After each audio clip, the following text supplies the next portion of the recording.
All right. Lead gen deep dive. Who's excited to talk about lead gen today? Yeah. Yeah. Yeah. All right. Well, this is our second month since transitioning to just one sales meeting in person. So our next sales meeting, just for reference, we're going to talk about it a little bit, but it'll be on Zoom. It'll be all company. We'll be doing a really great market update with Mr. Rapaski, kind of going into the last month's trends and then doing a year over year analysis as well. There'll be some pretty cool specific marketing pieces you can pull from that market update to share with your database. So make sure you're on that call for sure. But before we get started, as you guys all know, we start with our beliefs every single time. Anyone in the room can tell me one of our belief systems that you've seen in your business in the last month. Morgan, I feel like you gotta have one. Oh God. I was like communication, seek first, understand, just especially when working with offers and just trying to get one accepted. It's always just good to be in communication with other agents, and then once that is accepted, just throughout the whole contract and staying in line with them and making sure you know what's going on, because if you don't touch them, things happen. So true. Love that. Teamwork. I see a lot of teamwork. I've been reached out to by Cassie to help show some houses that she's been unable to. And I have helped her sell one so far. So cool. Teamwork is definitely huge. I love that. I love that. Let's do one more. We were on a roll. Yeah. Win-win or no deal. Like I have a buyer that just really having a hard time getting their head around that. And I was like, every transaction that ever happens is because both sides are in agreement and it feels like a win-win. Your win looks a lot different than their win does. And we're not going to get there if you don't, like, this might not be the one. Maybe that's the win, is that we walk away. And you just have to really be honest about it. So true. I guess I also just had a thought. If you're new, if this is your first team meeting ever, I'm Kate Johnson. I'm the team leader at the Pepper Pike office. And this is Kelly. Kelly, give your little intro.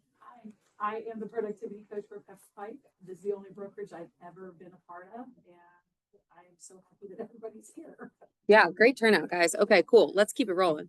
All right, Kelly, hit us with a coaching corner update. So I coach here on Wednesday mornings. We do a power hour before. I've been talking to the emerging agents a lot about DT2 because those are people that they already have in their phones. They're already people they can be working with. And they're all trying to get the low-hanging fruit.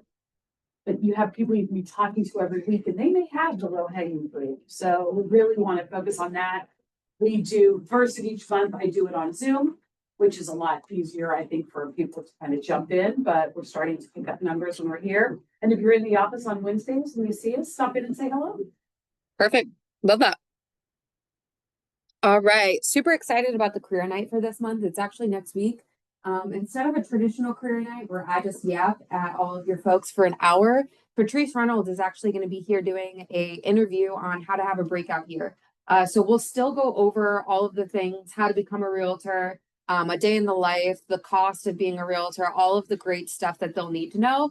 But Patrice will be here doing a one-on-one interview with me, really talking about the things that you actually need to do your first year in real estate to have a really amazing breakout year.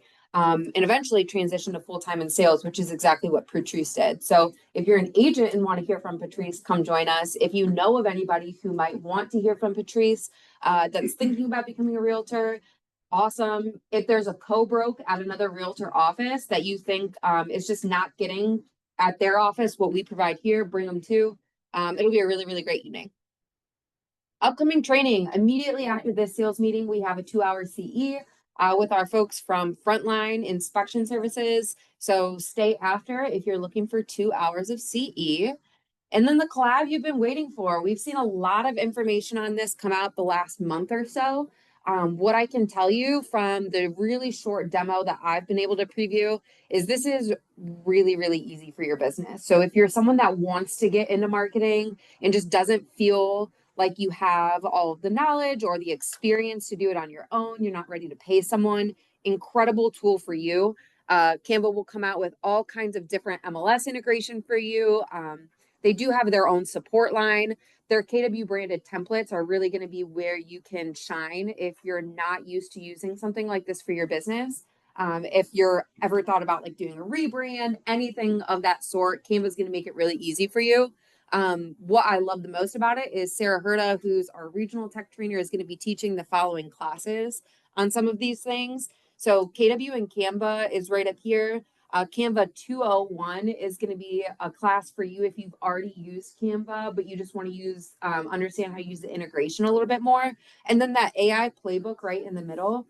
The AI playbook is coming straight from Lauren Lucas, who was at Summer Masterminds if you joined us. And Lauren is actually going to be coming back up into our office in the November months. So if you want to see the AI playbook specifically from Lauren, wait. If you want to hear it from Sarah, join her on the 17th.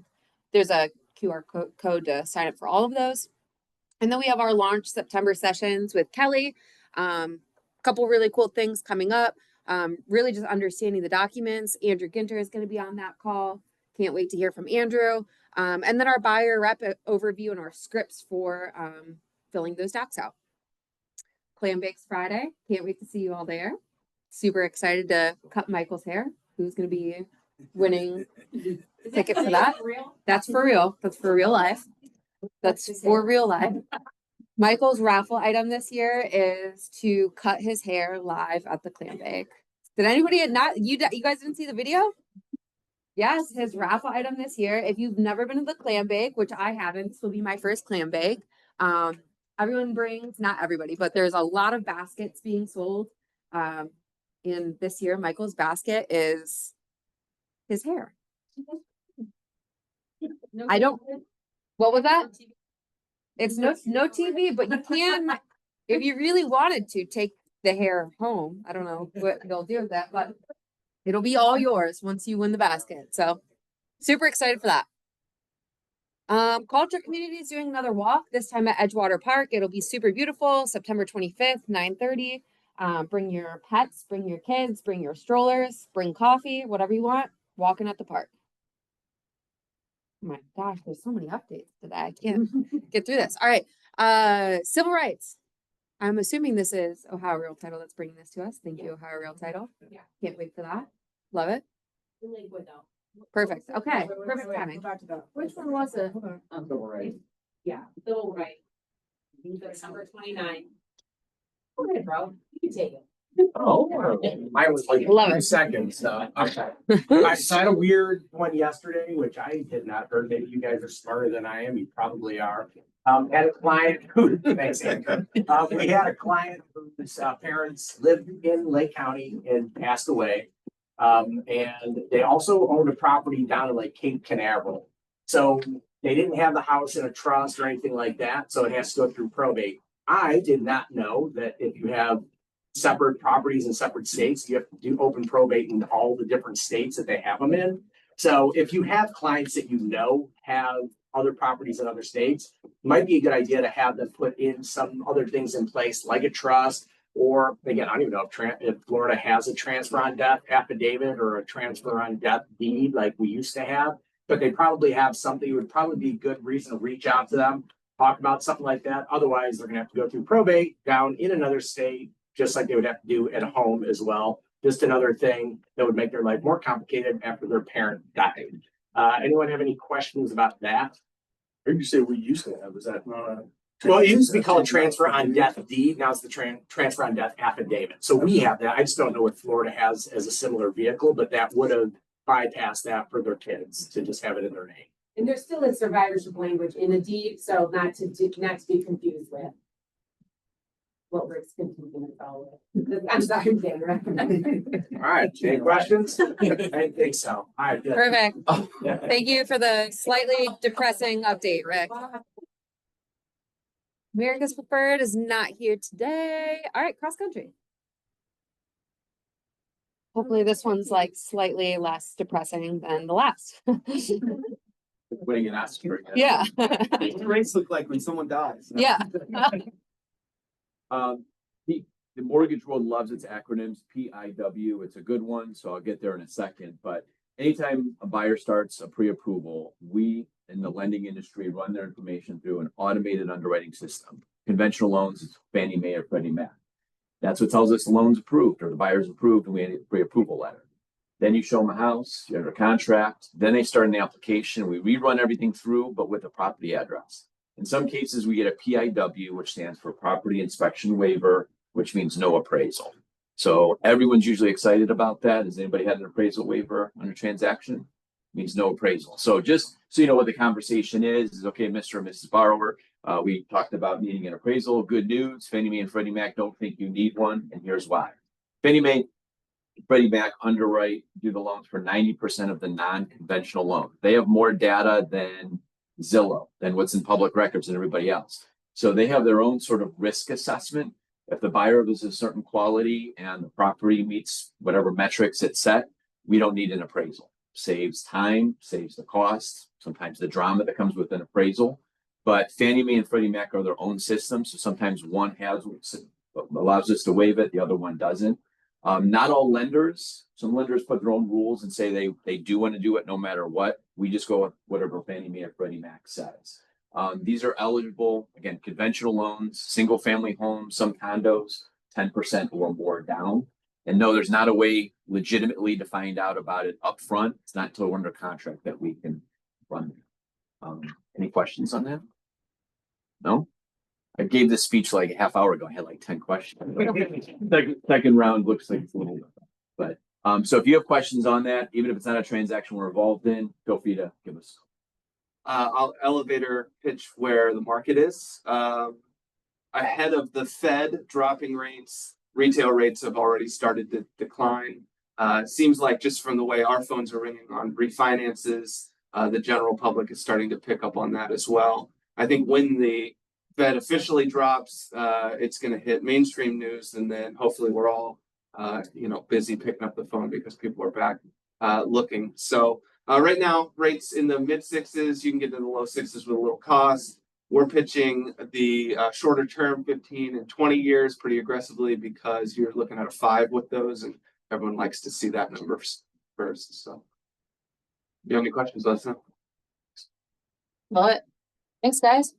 When are they meeting? Did they meet already this month? No, it's this week. No, next Tuesday, Wednesday. Next Tuesday. Good. Hi, Liz.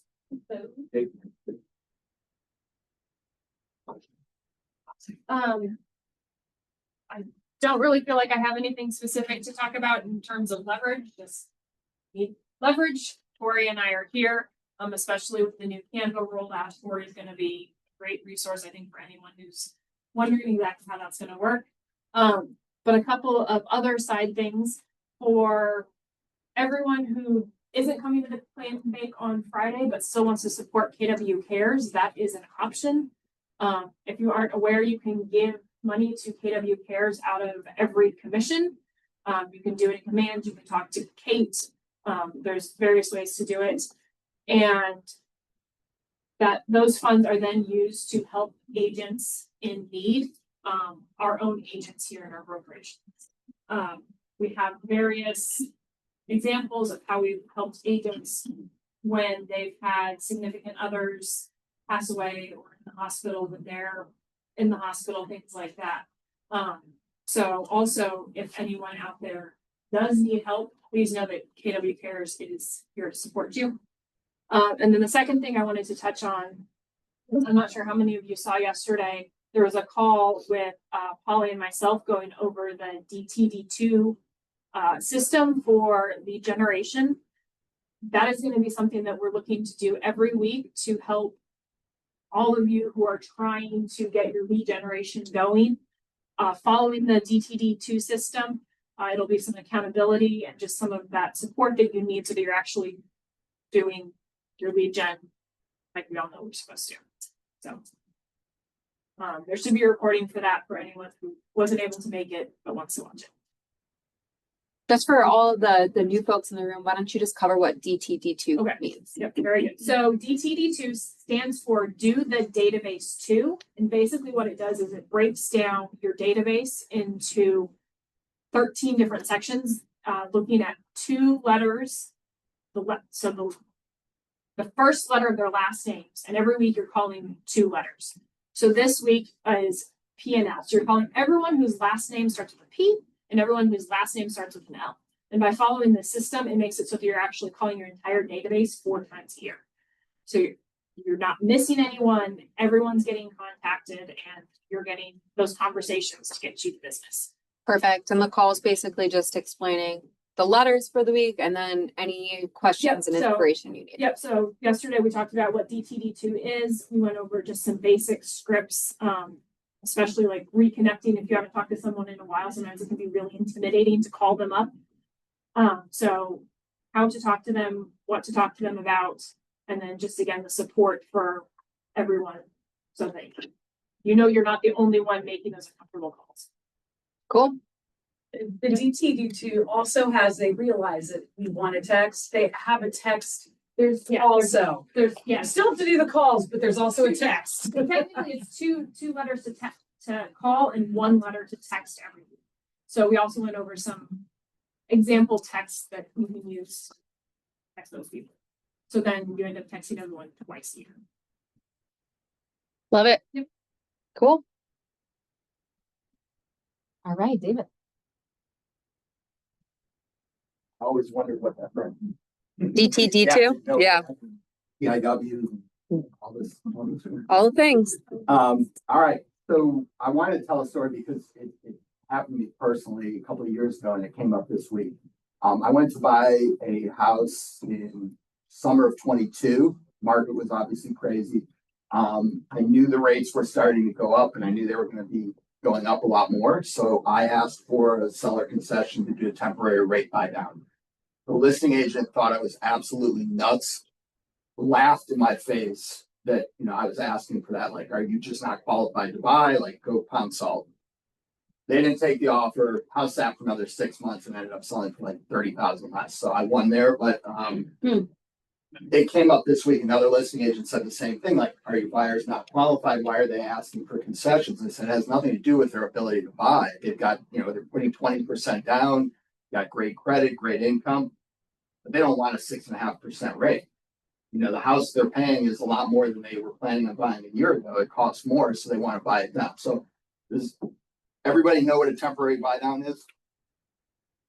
No? Assume we don't. I'll assume that's where I was going. I just wanted to get some. So basically, let's say the rate's 6.5%.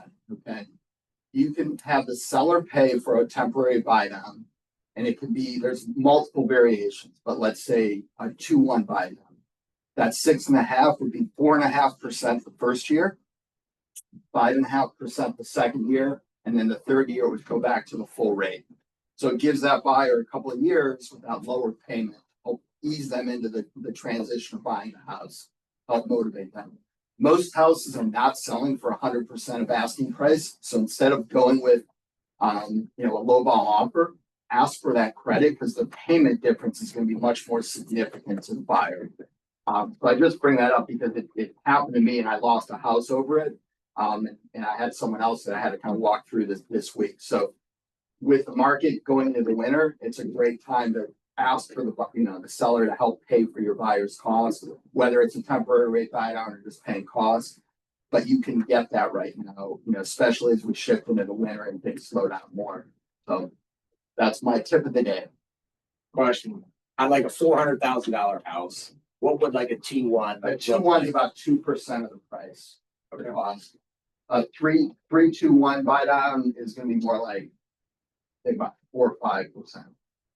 So it costs, you need a bigger credit. But I typically advise people to get like 3% credit. We can use 1% for a permanent buy down. So let's say if it's 6.5% rate, we buy it down to 6.25, and then use the other 2% for the 2-1 buy down. So then they're at 4.25 the first year. Okay, so I am familiar with the 2-1 buy down, but with the concession rules for loans and everything like that, if you're looking for a bigger credit, how does that work? Would you apply? You can only get the maximum allowed by that program down payment. So like conventional, if they're putting only 3% down, you can only get 3%. But if they're putting 10%, you can get 6%. Okay. FHA is 6%. So it just varies by the scenario of Okay. how much you can ask for. And obviously, coach you through that. One other thing on that too is if they refinance, let's say they're locked at 6.25, rates go, you know, to 5.5 in a year. They want to refinance, the money that's sitting in that temporary buy down escrow account comes back to the buyer in a principal reduction. So when they refinance, they don't lose that money. A permanent buy down, you lose that money, it's gone, paid it up front and you don't get it back. So that's kind of the cool thing of the temporary rate buy down too, especially as we think, you know, rates are going to continue to fall. Love that. Thank you. All right. Lead gen deep dive. Okay, so everybody should have a piece of paper right in front of them with some notes available. If not, does everyone have something to write with? Good. Okay, we're gonna spend 3 minutes.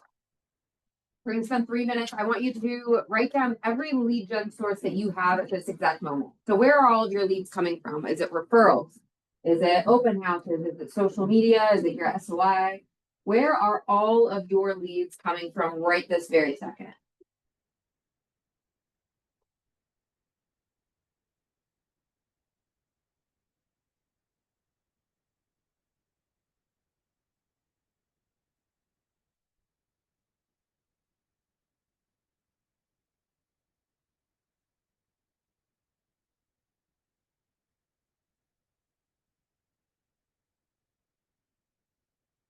Think about the last running 12 months and where you closed all of your deals from. If that makes it easier. Think about the current buyers you have, where they come from. Last couple listings you might have had, where they come from.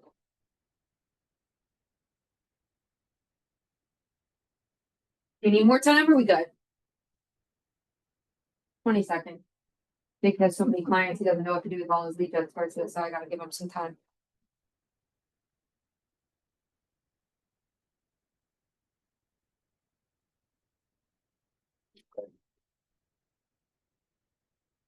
All right, got some answers out. Where are our leads coming from in this room? Open houses, love that. Social media, Fair. fear, referral. Any other one?